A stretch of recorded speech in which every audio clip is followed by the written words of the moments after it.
Welcome students of FEI. This is your SST teacher and hope you will be all fine. आज हम बात करेंगे history के chapter number 2 from trade to territory के part number 1 की how company established power इस related हम बात करेंगे. So before going in detail, let me explain some important points associated with the topic. Number 1, Aurangzeb was the last powerful Mughal ruler.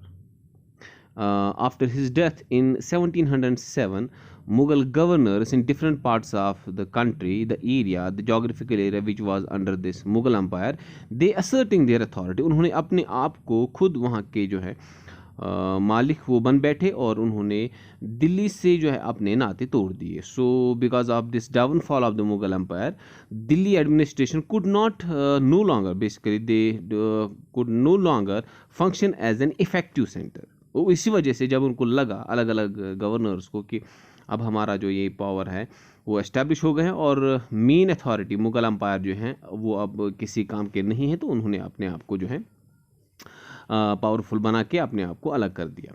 जो second half है 18th century का, इसमें नए powers Hindustan की इस जोग्राफिकल एरिया में टेरिटरी में आ जाते हैं. इन पावर्स में सबसे इंपॉर्टेंट जो पावर था वो था ब्रिटिशर्स का आना. ब्रिटिशर्स बेसिकली 18th सेंचुरी के सेकंड हाफ में हिंदुस्तान आ जाते हैं. But you must remember this thing that this British East India Company और Britishers came India as a trading company. ये बिजनेस करने के लिए आए. स्मॉल ट्रेडिंग कंपनी की सूरत में यहाँ आ जाते हैं. But we know it very well, after some time they became the masters of a vast empire.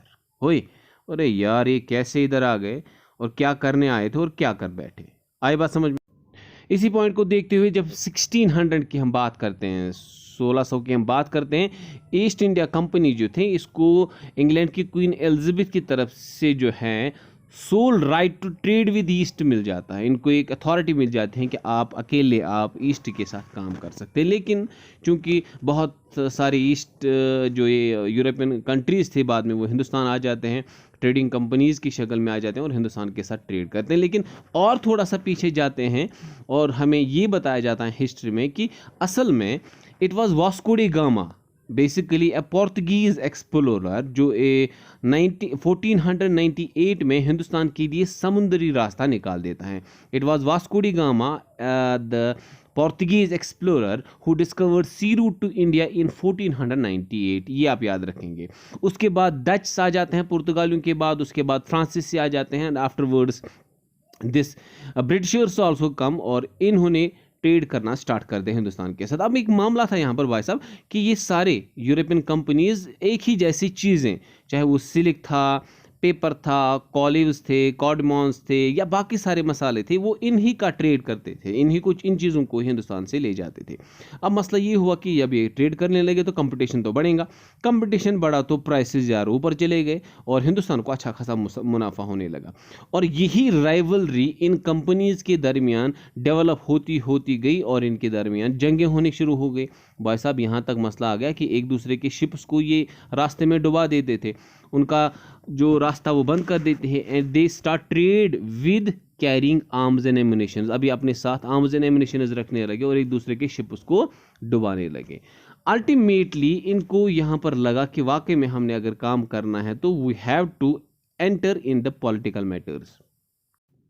अब चूंकि धीरे धीरे करके ब्रिटिश ईस्ट इंडिया कंपनी ही बाकी कंपनीज जो यूरोपियन कंपनीज हैं उनके कंपैरिजन में अब ये डोमिनेट हो चुकी थी, इन्होंने धीरे धीरे करके लोकल रूलर्स के साथ सांठ गांठ करके या उनके साथ कुछ गड़बड़ वड़बड़ करके यहाँ पर जो है फोर्टिफिकेशन है, सेटलमेंट शुरू कर दी थी बंगाल की साइड से, कलकत्ता के साइड से. और उसके बाद क्योंकि इनका ट्रेड, इनको लगा था कि इनका ट्रेड जो है वो पॉलिटिकल मैटर्स में घुसे बगैर मुमकिन अब नहीं है, ये उन्होंने रियलाइज़ कर लिया था. और इसीलिए उन्होंने फर्स्ट जो इंग्लिश फैक्ट्री यहाँ पर एस्टेब्लिश की थी हुगली रिवर के ऊपर 1651 में. अब चूंकि उसमें प्रॉब्लम्स भी बाद में हो गई थी, अब ट्रेड इनका एक्सपेंड हो गया, आगे डेवलप हो गया. और 2 साल के बाद ये भी फैक्ट्री एस्टेब्लिश हो जाती है.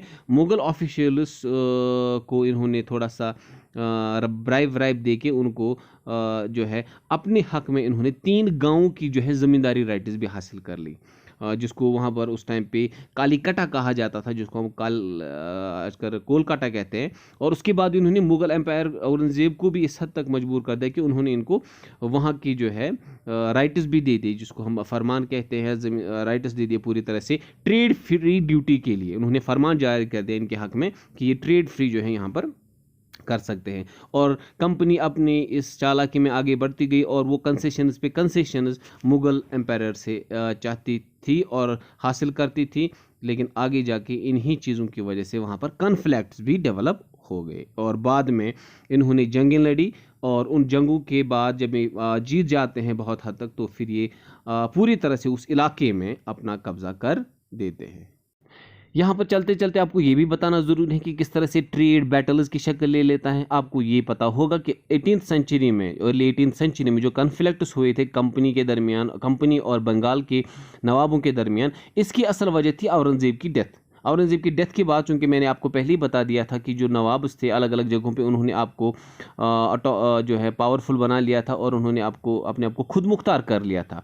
तो अगर मुर्शिद कुली खान की बात करते हैं तो ये एक पावरफुल रूलर था। अली वर्दी खान भी बंगाल का नवाब था, उसके बाद सिराजुद्दौला, ये पावरफुल रूलर से इन्होंने बहुत हद तक रेजिस्टेंस दिखाई थी ब्रिटिशर्स के खिलाफ कि उनको किसी तरह की कोई ग्रांट, कोई कंसेशंस वहाँ पर ना दी जाए औरंगज़ेब की डेथ के बाद। अब औरंगज़ेब ने तो उनको बहुत हद तक वहाँ पर पावर दी थी, लेकिन मुर्शिद कुली खान, सिराजुद्दौला, अली वर्दी खान ने रेजिस्टेंस दिखाई और उन्होंने उनके साथ जंगें लड़ी, लेकिन बहुत हद तक जो है वो कामयाब नहीं हो गया। अगर बैटल ऑफ प्लासी की बात करते हैं जो 1756 में अलावर्दी खान के मरने के बाद सिराजुद्दौला और जो है कंपनी के दरमियान हो जाती है, इसमें सिराजुद्दौला बेचारा जो कोशिश करता है पहले तो 30,000 सोल्जर्स के साथ वो कासिम बाज़ार वाली फैक्ट्री जो ब्रिटिशर्स ने वहाँ पर इस्टेब्लिश की थी, कंसेशंस हासिल करने के बाद ब्रिटिशर्स ने जो हासिल की थी मुगलिया सल्तनत से, तो ये उस पूरे इलाके को अपने कब्ज़े में कर लेते हैं और वो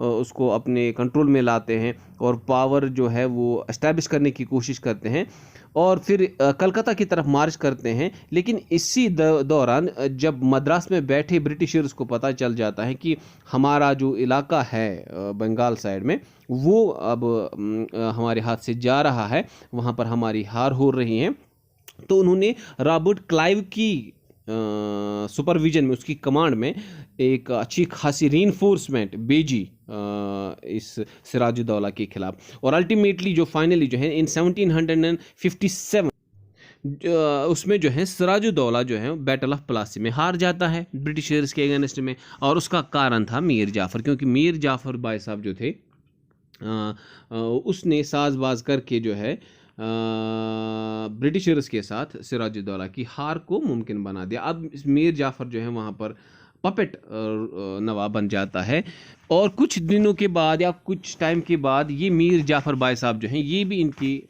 जो है आंखों में खटकने लगता है, क्योंकि इसने भी बहुत हद तक कंपनी के रूल्स या इनके जो ऑर्डर्स हुआ करते थे उनको मानने से इनकार कर लिया। तो अल्टीमेटली मीर जाफ़र को ये बर्खास्त करते हैं और उसकी जगह पे मीर कासिम को ये बंगाल का नवाब बनाते हैं। और ये भी जाहिर सी बात है, ये पपेट ही नवाब था, लेकिन मीर जाफ़र को ये मीर कासिम को ये जो ये बनाते हैं पपेट नवाब बंगाल का, कुछ टाइम के बाद जब ये भी रेजिस्टेंस दिखाता है तो इसको भी बाज़ाब्ता जंग लड़नी पड़ते हैं ब्रिटिशर्स के खिलाफ, और जिसको हम बैटल ऑफ बॉक्सर कहते हैं, जो 1764 में ब्रिटिशर्स और मीर कासिम इस पपेट नवाब के दरमियान होती हैं। इसके बाद मीर जाफ़र भाई साहब को जो है फिर से रीइंस्टॉल किया जाता है, लेकिन इसको कहा जाता है कि भाई साहब आपको हर महीने 5 लाख रुपए कंपनी को देने पड़ेंगे। हैं, बहुत पैसा था भाई साहब। अब ये बेचारा नहीं दे पा रहा था, तो अल्टीमेटली बहुत हद तक इसकी ये हालत ख़राब होती गई, यहाँ से उसकी एज भी हो चुकी थी और अल्टीमेटली जो है मीर जाफ़र 1765 में मर जाता है और रॉबर्ट क्लाइव जो है वो डिक्लेयर करते हैं कि भाई साहब अब हमें किसी और नवाब की ज़रूरत नहीं है, we must indeed became the nawab ourselves, हमें खुद यहाँ के नवाब बनना होगा। और अल्टीमेटली चूँकि यहाँ से मुगलिया सल्तनत भी कमज़ोर हो चुकी थी और अल्टीमेटली 1765 में मुगलिया एम्पायर इनको बाज़ाब्ता दीवानी राइट्स देते हैं, किसके? बंगाल प्रोविंस के। अब इसकी वजह से इनको पूरा इख्तियार मिल गया बंगाल के ऊपर और वो प्रॉब्लम ही सॉल्व हो गई जो इनको फेस करनी पड़ती थी बंगाल में अपने ट्रेड के हवाले से। तो इसके बाद जो आउटफ्लो था गोल्ड का और सिल्वर का, जो इनको ब्रिटेन से लाना पड़ता था और उसके अगेंस्ट में इनको यहाँ से चीज़ें खरीदनी पड़ती थी, वो सारा ख़त्म हो गया। और प्लास्टिक के बाद तो पूरी तरह से जो है ये जो है ये सिस्टम बंद ही हो जाता है। ठीक है सर, एक अथॉरिटी मिल जाती है, लेकिन इसमें बहुत ज़्यादा फ़ायदा जो है कंपनी ऑफिशियल्स को होता है, क्योंकि उन्होंने बहुत सारा पैसा कमाया इस दौरान में बंगाल में। और यहाँ तक बात है कि रॉबर्ट क्लाइव इटसेल्फ जो था, उसने एक कमीशन बिठाया था जिसको ये काम दिया गया था कि वो यहाँ पर करप्शन को रिमूव करे। लेकिन वो खुद 1772 में ब्रिटिश पार्लियामेंट में उसको बुलाया जाता है क्रॉस एग्जामिनेशंस के लिए, क्योंकि उसकी जो वेल्थ थी जब वो यहाँ से वापस गया था ब्रिटेन अपना काम ख़त्म करने के बाद, तो उसके पास इतनी दौलत थी कि वो देख के ब्रिटिश पार्लियामेंट को शक हुआ और उसको क्रॉस एग्जामिनेशंस के लिए 1772 में बुलाया गया। और जब वहाँ पर उसको सस्पिशियस पाया गया तो अल्टीमेटली वेल्थ थी वो उसने जो है गलत तरीके से हासिल की थी। और ये भाई साहब भी अल्टीमेटली जो है 1774 में भाई साहब जो है सुसाइड कर लेते हैं। हाँ, तो ये थी छोटी मोटी बातें इस टॉपिक के हवाले से। उम्मीद है आपने ये अंडरस्टैंड की होंगी। तो अगले वीडियो तक के लिए, सेकंड वीडियो तक के लिए आप हमें इजाज़त दीजिए। सलामत रहिए, खुश रहिए, अल्लाह हाफिज़।